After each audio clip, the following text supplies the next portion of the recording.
This is the Tom Bigby Tales, and I'm your host, Shannon Evans. Today's episode is entitled Hostile Work Environment. Let's get into it. I heard two things this past weekend at the Arts and Antique Show that I found super concerning. Two different employees told me or my friends who went with me that the employees, were not allowed to talk to me or my friends, or they would get in trouble.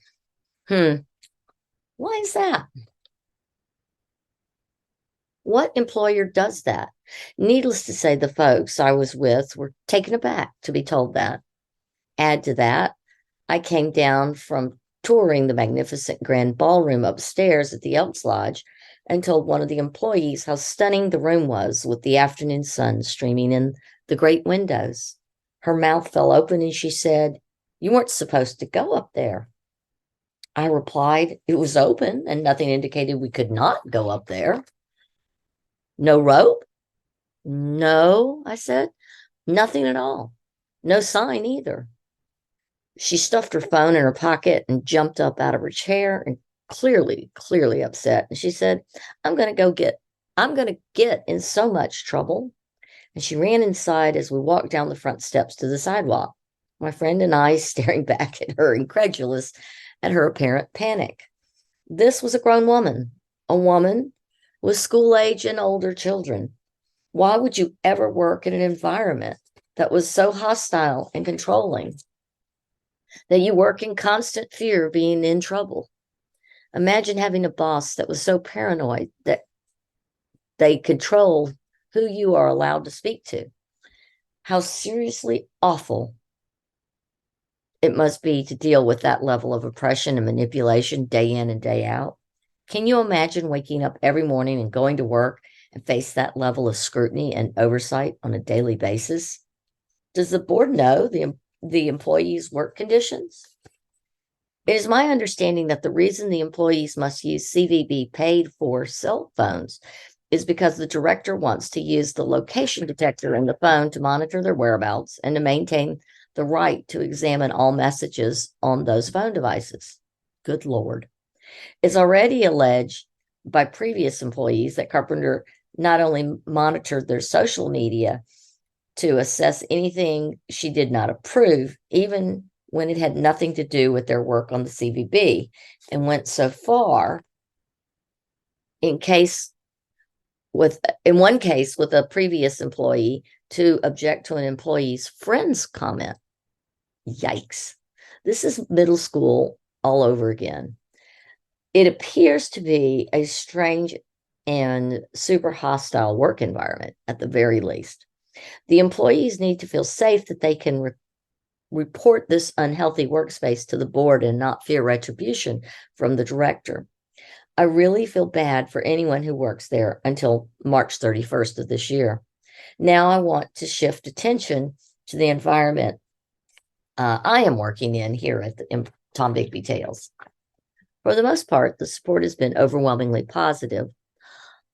Let me repeat that. For the most part, the support has been overwhelmingly positive that I have brought to light all the failings and strange deeds at the CVB since September of this year. 90 to 95% of the responses I've received have been super positive. I have had some ugly negative comments that need to be addressed. I have been accused by more than one person of being paid to do this podcast, and I find that rather insulting. I decided on my own to explore the reason this town's tourism numbers have become non-existent. I wanted to understand why nothing new or innovative was being done to attract visitors to our town by a visitors bureau with a multi-million-dollar budget each year. I wanted to know why our spring pilgrimage had withered away and all but died, yet Natchez' streets are filled twice a year for fall and spring pilgrimage, with long lines of motor coaches, excursion buses, large vans on all of their side streets. The same is true of Charleston, Savannah, Baton Rouge, and Vicksburg, to name a few. People young and old from all over the world are interested in the antebellum homes and the Victorian homes around the country, and especially in the South. As many of the homes approach their bicentennial of the antebellum homes, they have become of greater interest to historians, restoration experts, and those interested in architecture and early construction efforts in the southern climates. So I wanted to know why we are not monopolizing what was previously been a big spring attraction. What I uncovered has been covered in previous episodes, but essentially it all boils down to a CVB board allowing the director to do a craptastic job promoting the pilgrimage. So I dug deeper and found the director actually did nothing to actively promote our city other than to buy expensive ads from or through her friends to promote herself, her daughter, her house, or her grandchildren.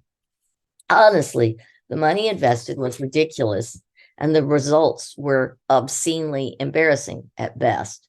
The deeper I dug, the worse it got. I began sharing publicly available information on this podcast, and lots of people began to follow and download it. So many people began to come forward and share. Then their individual negative stories and experiences with the CVB's director in my messages on Facebook. Others called, some sent emails, but it was overwhelmingly not only the volume of people and experiences, but that all of them, without exception, said they wanted to tell their stories in anonymity. Why?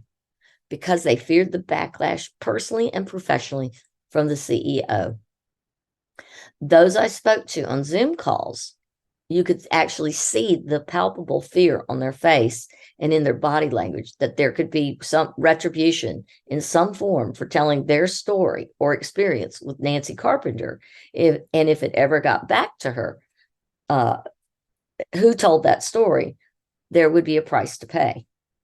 I then had people with no story to tell begin to tell me they could not speak with me in public for fear it would get back to Carpenter that they had spoken with me or innocently had coffee next to me. Unbelievable. This woman appears to be holding far too many people hostage emotionally and professionally in this town. Why is everyone afraid of a 74-year-old woman who runs a tourism office? I have been called brave. I am not. I have been called crazy. I am not. I have been called a bully. I am certainly not. I have finally figured out why I am the one person who has decided to stand up and call out the Empress for not wearing any clothes, because she can neither buy me nor intimidate me. She has no hold over me, and I could care less who her political friends are, what's their clout, or what she thinks about me. I only care that what she has been allowed to do to this town's tourism and tourist economy with a platinum credit card paid for by the city with the blessing of her board ought to be criminal. She has tried to undermine the efforts I've made to demand transparency and accountability by dropping tidbits or half-truths and some blatant lies to the local paper. She tried to get the CVB board attorney to take legal action against me. He reminded her he was the board's attorney, not her personal attorney, and that she was a public figure and would lose in court. Then she began asking around town, who is Shannon Evans and who is behind my efforts? Well, Nancy, let me tell you who I am. I am a taxpayer whose money you have spent foolishly for over 10 years. I grew up in this town, and my parents were Pat and Travis Brooks, and they worked tirelessly to try and promote tourism in this town. My mother's name now is Pat Ross. I am a Columbus resident who knows this town deserves better from the CVB than the sloppy, unprofessional, self-serving mess you've been producing over the last 10 plus years. I am a public historian, graduate of Mississippi University for Women, a beautiful historical campus you ignore in favor of your own personal interests in Starkville. You know, MUW, the place where some great history-making events have occurred for women in higher education in Mississippi, and where that often quoted literary great Eudora Welty attended for a time? Yeah, that MUW. And most important for you to know is that I am the person who had the gumption to stand up and call out the sloth and waste in your work when no one else had the guts to say that. How do I fund this? I write at night after my house is quiet. I do research and write grants for a living. I get up at 4 a.m. to record this podcast like I have today. When you are passionate about where you live and truly want to make the world a better place, you work hard like I do to make an impact.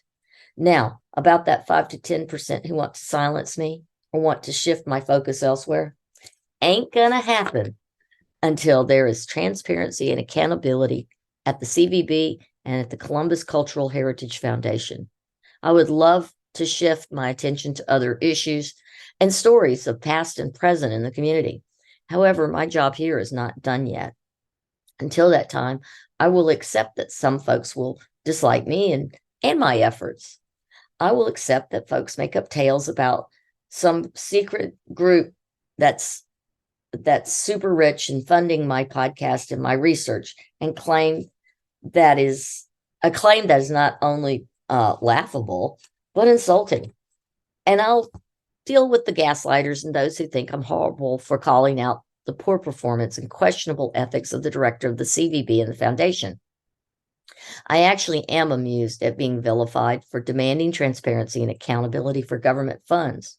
What I'm not amused by is the efforts of several elected officials to put pressure on me to back off, exposing the grifting and nepotism and general mismanagement of public funds by Nancy Luke Carpenter. Columbus is a beautiful city filled with so much history. The people here deserve their hard-earned tax dollars be spent in a responsible way at the CVB and the foundation that fills both those double deckers every weekend, that puts feet under every seat in every restaurant and heads in every bed at every hotel. Columbus is a beautiful town with so much tourism potential that is currently untapped and ignored by the one person who's supposed to care the most, the current director of the CVB. I'm Shannon Evans, and I hope you'll like, share, and follow me